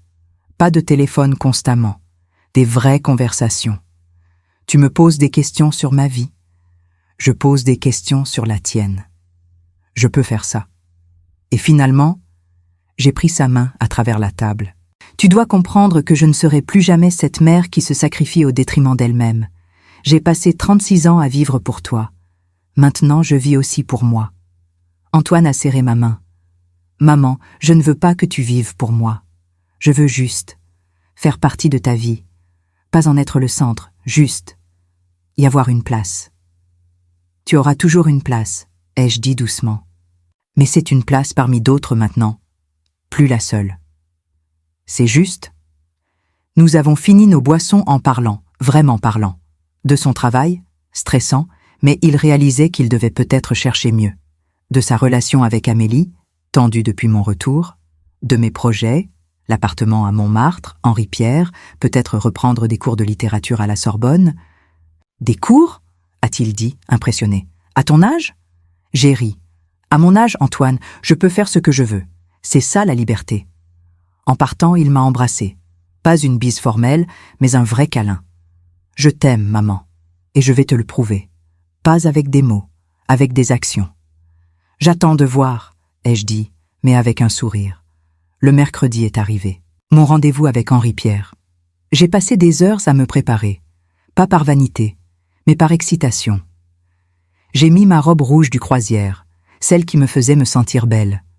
J'ai coiffé mes cheveux avec soin. Maquillage léger, mais soigné. À 18h45, je suis arrivé au La Pérouse, restaurant historique près de Saint-Michel. Élégant, romantique, parfait. Henri-Pierre était déjà là, debout près de l'entrée, magnifique dans un costume gris anthracite. Quand il m'a vu, son visage s'est illuminé. « Viviane », a-t-il dit en prenant mes mains, « tu es éblouissante. »« Tu n'es pas mal non plus », ai-je répondu, mon cœur battant comme celui d'une adolescente. Le dîner a été magique. Nous avons parlé pendant des heures, de tout et de rien, de nos vies passées, de nos espoirs futurs, de livres, de films, de voyages que nous voulions faire. J'ai pensé à quelque chose, a-t-il dit en sirotant son vin. Que dirais-tu d'un voyage ensemble, juste nous deux? Où? La Toscane, septembre, villages médiévaux, vignobles, coucher de soleil, qu'en dis-tu? J'en dis oui. Aucune hésitation. Tu ne veux pas réfléchir? Vérifier ton calendrier? Mon calendrier est ce que j'en fais, et je choisis la Toscane avec toi. Il a souri, ce sourire qui faisait fondre quelque chose en moi. Tu es extraordinaire, tu le sais? Je commence à le croire. Après le dîner, nous avons marché le long de la Seine. La nuit était douce, Paris brillait de mille feux. Il a pris ma main, geste simple qui m'a fait frissonner. Viviane, je vais être directe, parce qu'à notre âge, on n'a pas le temps pour les jeux. D'accord. Je veux être avec toi, pas juste des rendez-vous occasionnels. Je veux construire quelque chose, si tu le veux aussi. J'ai regardé cet homme, ce magnifique homme qui me voyait, qui me respectait, qui me trouvait précieuse. J'ai peur, ai-je avoué. De quoi? De tout. De me lancer à nouveau, de faire confiance, de me perdre à nouveau dans quelqu'un. Tu ne te perdras pas, a-t-il dit fermement, parce que je ne te laisserai pas, parce que je tombe amoureux de Viviane telle qu'elle est, forte, indépendante, vivante. Je ne veux pas changer ça, je veux en faire partie. J'ai respiré profondément. Alors oui, je veux construire quelque chose avec toi. Il m'a embrassé là. Sur le pont des Arts, les lumières de Paris scintillant autour de nous. À 71 et 74 ans, nous étions deux adolescents amoureux. Les semaines suivantes ont été un tourbillon. J'ai emménagé dans mon appartement de Montmartre. Mes amis m'ont aidé. Nous avons peint, décoré, ri, pleuré de joie. Le jour où j'ai accroché la dernière photo du croisière, moi dansant à Santorin, Françoise a levé son verre de champagne. « À Viviane », a-t-elle dit, qui nous a tous inspirés à vivre plus pleinement. « À nous toutes », ai-je corrigé, qui avons choisi la vie. Henri-Pierre venait souvent, nous cuisinions ensemble, regardions des films, faisions l'amour tendrement. Oui, à notre âge, et c'était merveilleux. Je n'ai jamais été plus heureuse, lui ai-je confié un soir, allongée dans ses bras sur ma nouvelle terrasse, regardant le Sacré-Cœur illuminé. Moi non plus, a-t-il murmuré. Antoine venait me voir chaque semaine maintenant, vraiment me voir. Pas par obligation, mais parce qu'il voulait. Il me posait des questions sur ma vie. M'écoutait vraiment. Parfois, il amenait le déjeuner et nous mangions sur ma terrasse, discutant comme deux adultes, pas comme mère indulgente et fils qui prend. « Tu sais ce qui est bizarre ?» a-t-il dit un dimanche. « Je te connais mieux maintenant en 2 mois qu'en 39 ans. Parce que maintenant tu me vois comme Viviane, pas juste comme maman. Et j'aime qui tu es, vraiment. » Amélie, par contre, restait distante. Elle venait rarement. Quand elle venait, elle était polie mais froide. Un jour, j'ai décidé de l'affronter directement. « Amélie, on doit parler, juste nous deux. » Elle a semblé surprise, mais a accepté. Nous nous sommes rencontrés dans un café près de chez elle, neutre, public. « Tu m'en veux encore ?» ai-je dit directement. « Elle a hésité. « Oui. Pourquoi ?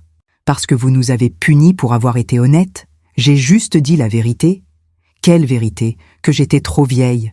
Oui, vous avez 71 ans, c'est un fait. Amélie. J'ai posé mes mains sur la table. J'ai 71 ans, c'est vrai, mais ce n'est pas l'âge qui était le problème. C'était votre attitude.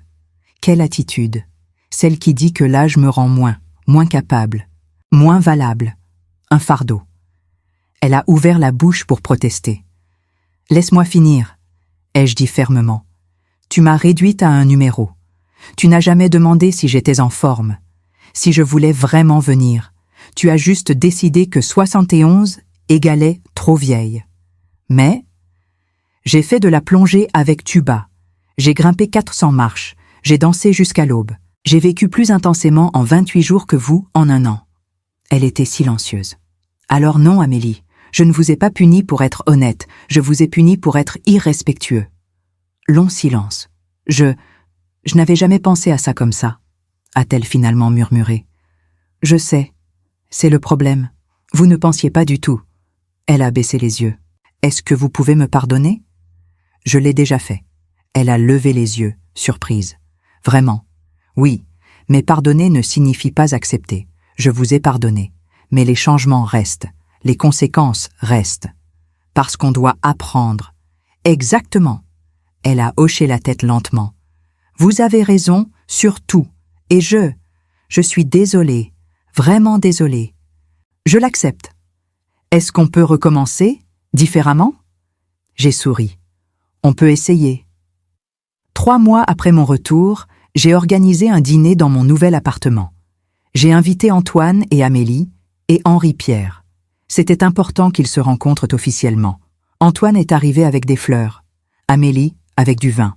Ils ont tous les deux semblé impressionnés par l'appartement. « Maman, c'est magnifique ici, » a dit Antoine. « C'est tellement... Toi, c'est qui, moi? Coloré, vivant, heureux. » Henri-Pierre est arrivé en dernier, élégant et charmant comme toujours. « Tu dois être Antoine, » a-t-il dit en lui serrant la main. « Viviane m'a beaucoup parlé de toi. » Antoine a semblé nerveux. « En bien, j'espère. » Elle t'aime profondément, malgré tout.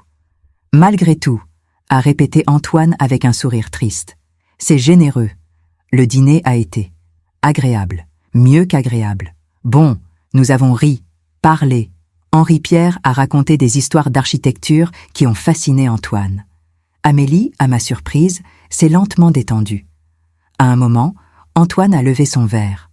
« Je veux porter un toast à maman, qui nous a appris, de la manière la plus dure possible, ce que signifie vraiment vivre. Et respecter, » a ajouté Amélie doucement. « À Viviane, » a dit Henri-Pierre, ses yeux sur moi pleins d'amour. À moi, ai-je dit en riant, levant mon propre verre, qui refuse d'être défini par son âge. Nous avons trinqué.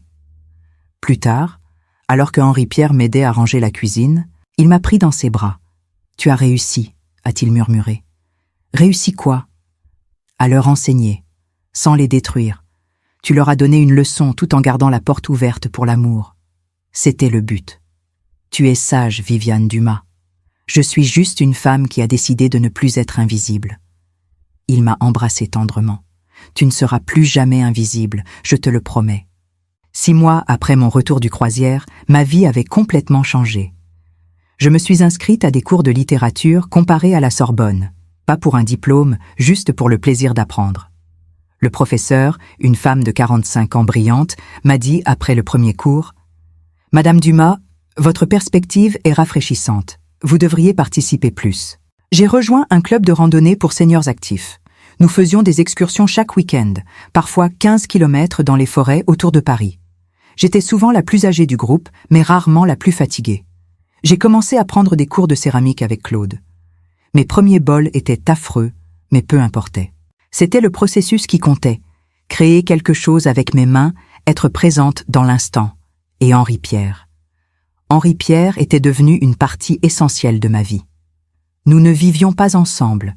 Nous étions d'accord que nous aimions notre indépendance. Mais nous passions 3 ou 4 nuits par semaine ensemble, alternant entre son appartement à Bordeaux, où je prenais le TGV, et le mien à Paris. « Tu sais ce que j'aime le plus chez nous ?» m'a-t-il dit un matin, alors que nous prenions le petit déjeuner sur ma terrasse, le soleil de septembre réchauffant nos visages. « Quoi ?» On n'essaie pas de se compléter, on se complète déjà nous-mêmes, mais ensemble, on s'améliore.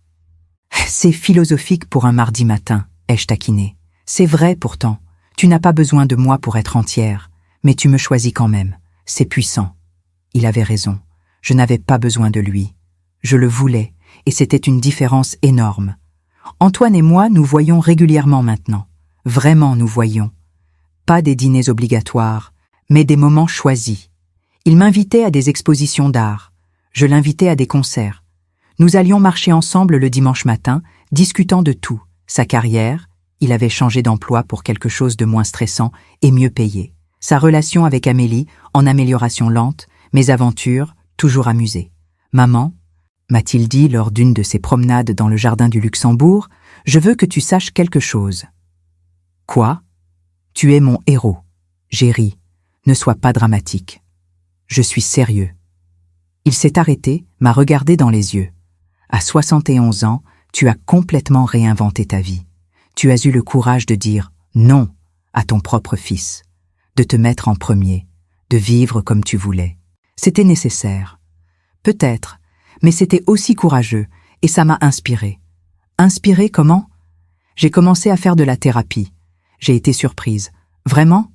Oui, parce que j'ai réalisé que j'avais beaucoup de choses à travailler. Ma relation avec toi, avec Amélie, avec moi-même. Mon besoin constant d'être occupé au lieu d'être présent. Je suis fière de toi. C'est ce que tu m'as enseigné, que reconnaître ses erreurs n'est pas une faiblesse, c'est une force. Nous avons continué à marcher, main dans la main, quelque chose que nous n'avions pas fait depuis qu'il était enfant. Amélie a mis plus de temps à vraiment changer, mais lentement, très lentement, elle s'est ouverte. Un jour, elle m'a invitée à déjeuner. Juste elle et moi. Viviane, a-t-elle dit, elle m'appelait par mon prénom maintenant, pas maman. Je veux vous expliquer quelque chose. Je t'écoute. Quand je vous ai dit que vous étiez trop vieille, ce n'était pas vraiment à propos de vous. Ah non ? Non, c'était à propos de moi, de ma peur. Peur de quoi ? De devenir comme ma propre mère. Elle a 68 ans maintenant et elle a renoncé. Elle ne fait rien, ne sort jamais, se plaint constamment de ses douleurs, de son âge. Elle s'est résignée à être vieille. Elle a joué avec sa serviette. Et quand je vous regardais, je voyais une version future de moi-même, une belle-mère dont je devrais m'occuper, qui ralentirait ma vie. Je comprends, mais j'avais tort, tellement tort. Vous n'êtes pas comme ma mère, vous êtes vibrante, active, vous vivez plus que moi parfois. Parfois, ai-je dit avec un sourire. Elle a ri, un vrai rire. D'accord, souvent. Vous voyagez plus, vous avez un petit ami sexy, vous prenez des cours à la Sorbonne, vous êtes plus cool que moi. Je ne dirais pas cool. Moi, si. Et ça m'a fait réaliser quelque chose d'important. Quoi? Que vieillir n'est pas le problème. Renoncer l'est. Et vous refusez de renoncer. C'est exact. Je veux être comme vous quand j'aurai 71 ans. Alors commence maintenant, ai-je dit doucement. Ne vis pas en attendant d'être plus vieille pour faire les choses que tu veux. Fais-les maintenant. Vous avez raison. Elle a hésité. Est-ce qu'on peut? Est-ce qu'on peut recommencer? Pour de vrai? On peut. Et nous l'avons fait. En octobre, Henri-Pierre et moi sommes partis en Toscane comme prévu. 2 semaines de pur bonheur, villages médiévaux perchés sur des collines, vignobles dorés, nourriture divine.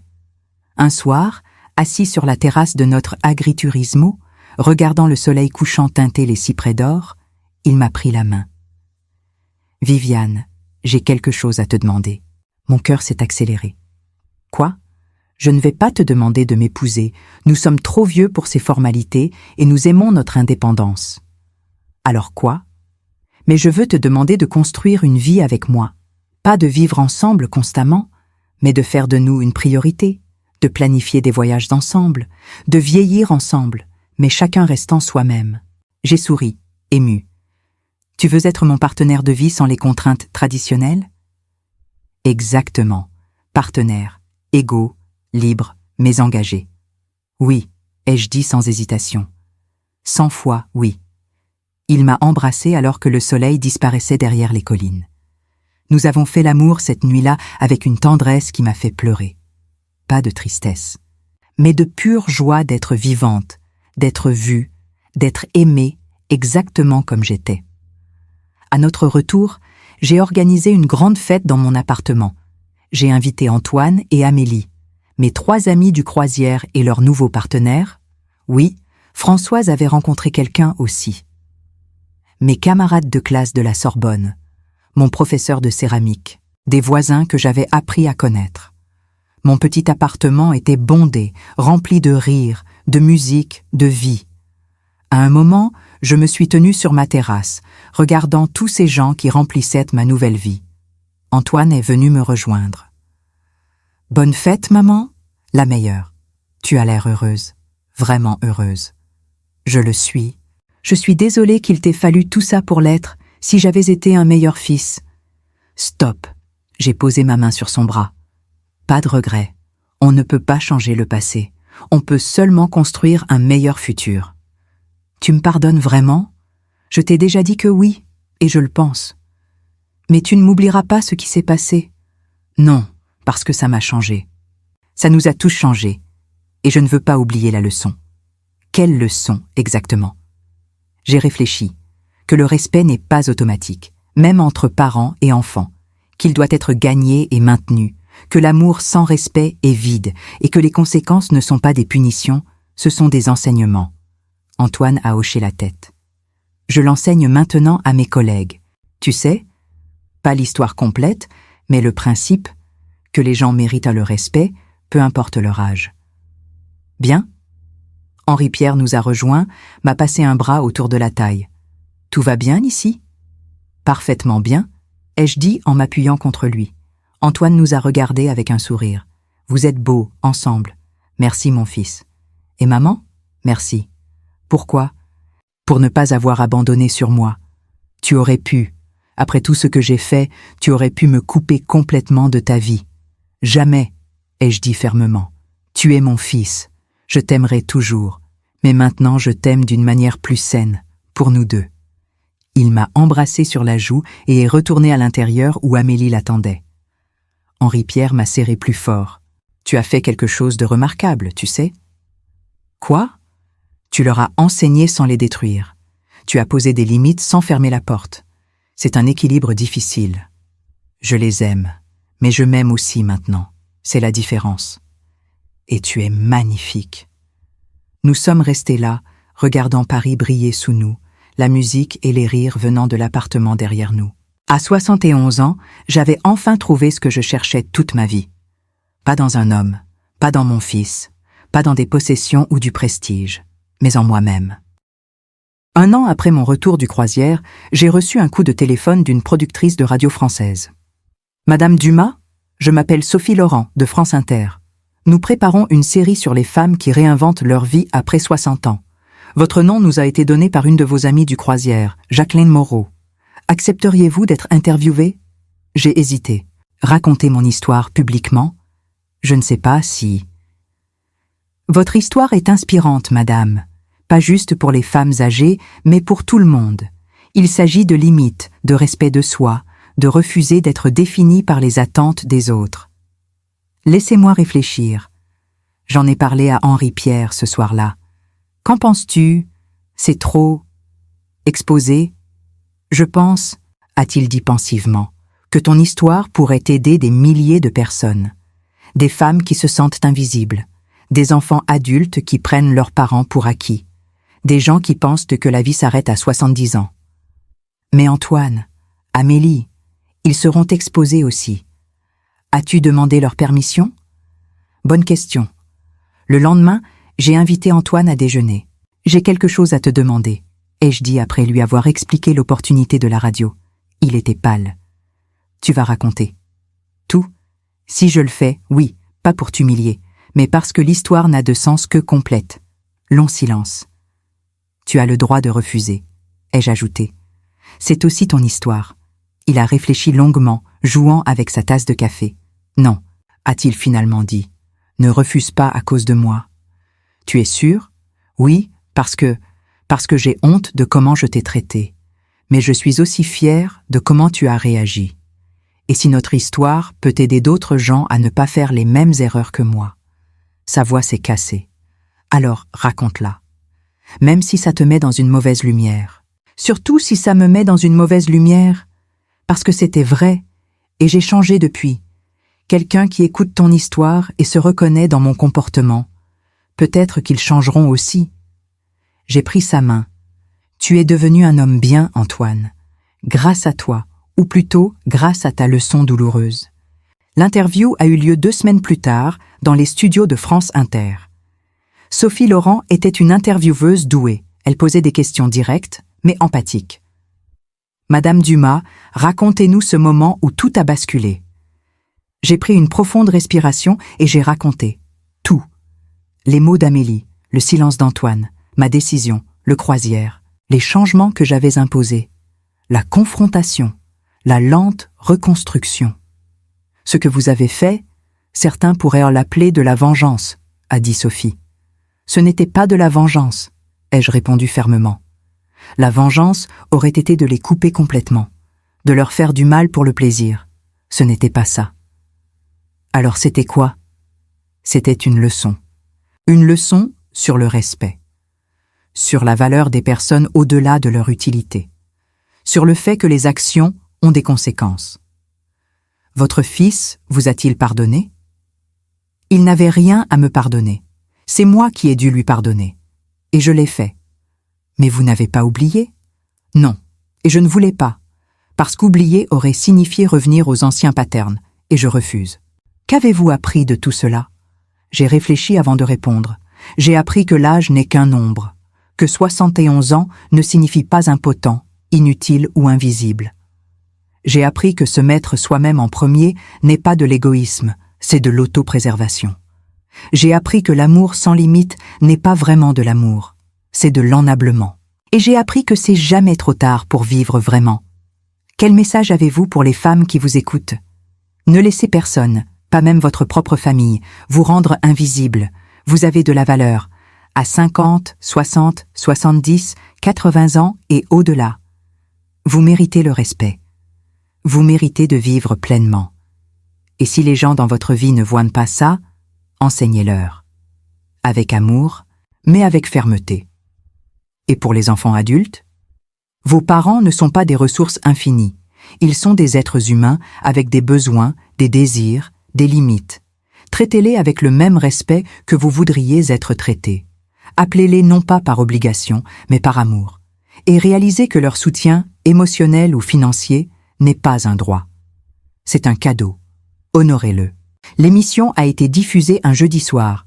J'étais nerveuse, mais Henri-Pierre était à mes côtés, tenant ma main pendant que nous l'écoutions dans mon appartement. Mon téléphone a commencé à exploser de messages. « Françoise, tu as été parfaite. » Denise, « Fière de toi, amie. » Claude, « Tu vas inspirer tellement de gens. » Et puis, Antoine, « Maman, je viens d'écouter, je pleure.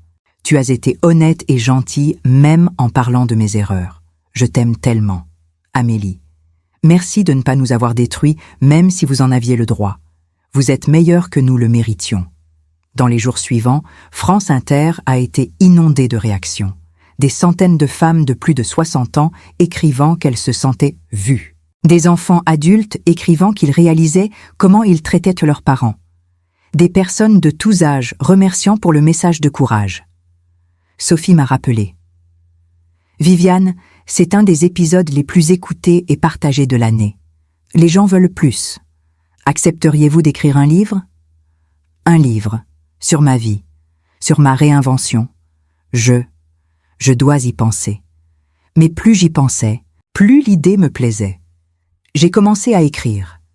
Chaque matin, installée sur ma terrasse avec vue sur le Sacré-Cœur, café fumant à côté de moi, j'écrivais, pas juste sur cette année, mais sur toute ma vie, ma jeunesse, mon mariage avec Henri, élever Antoine seul, les sacrifices, les joies, les peines, et finalement, la réinvention.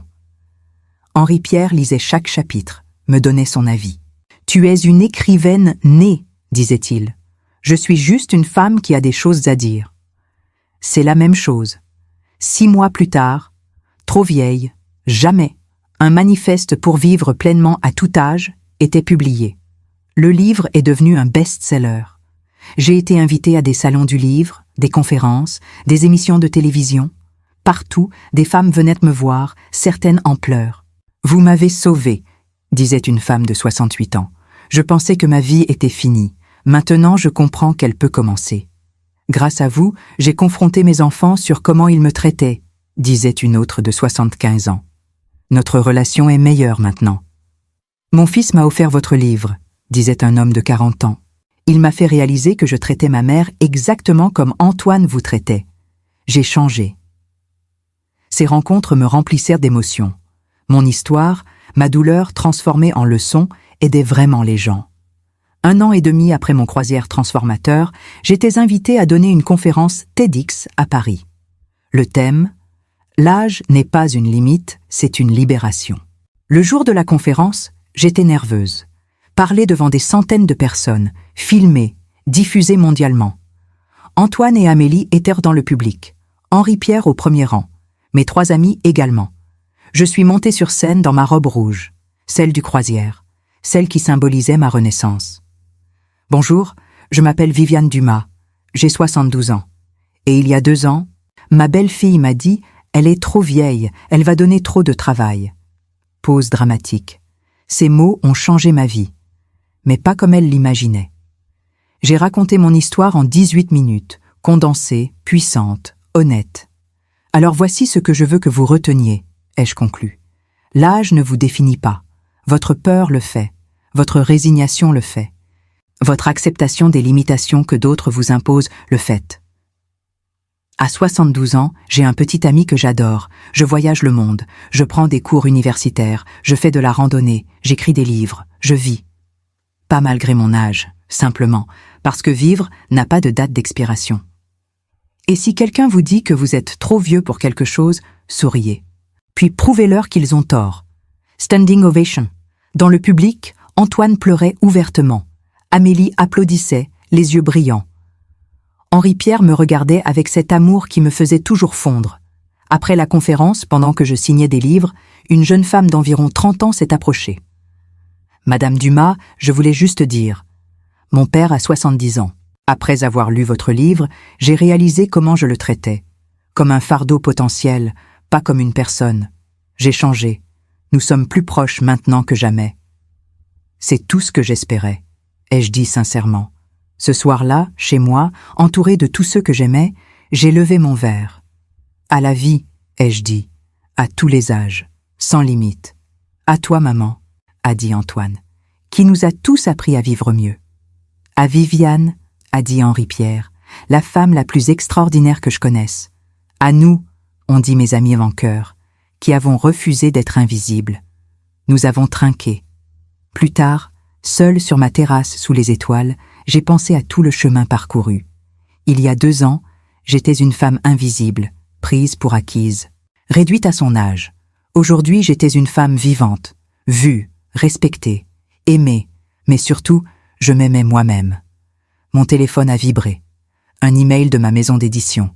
Viviane, trop vieille, jamais, vient d'atteindre 500, 1000 exemplaires vendus. Félicitations. J'ai souri. 500, 1000 personnes avaient lu mon histoire. Combien avaient changé leur perspective? Combien de relations avaient été réparées? Combien de femmes avaient décidé de vivre au lieu de simplement exister? Je ne le saurais jamais exactement, mais même si c'était juste une, ça en valait la peine. Viviane? Henri-Pierre m'a appelé de l'intérieur. Tu viens te coucher? J'arrive. Je suis rentrée, mais j'ai jeté un dernier regard sur Paris, scintillant sous moi. Cette ville magnifique où j'avais vécu toute ma vie. Où j'avais aimé, souffert, élevé mon fils, perdu mon mari. Et où, à 71 ans, j'avais finalement trouvé moi-même. Certains diraient que j'ai commencé à vivre tard. Moi, je dis que j'ai commencé exactement au bon moment. Parce que la vie ne commence pas à un âge spécifique. Elle commence quand on décide qu'elle commence. Et moi, j'ai décidé. 3 ans plus tard, à 75 ans, Viviane Dumas continue de voyager, d'écrire, d'enseigner. Son 2e livre, Limites saines, Amour fort, est devenu aussi un best-seller. Antoine et elle se voient chaque semaine. Leur relation est la plus forte qu'elle n'ait jamais été, basée sur le respect mutuel et l'amour véritable. Amélie est devenue une proche confidente, apprenant de Viviane comment vieillir avec grâce et force. Henri-Pierre et Viviane voyagent ensemble 6 mois par an, chacun gardant aussi son propre appartement et son indépendance. Et Viviane reçoit toujours des lettres de personnes du monde entier lui disant « Merci de m'avoir appris qu'il n'est jamais trop tard. » Parce que vraiment, il ne l'est jamais.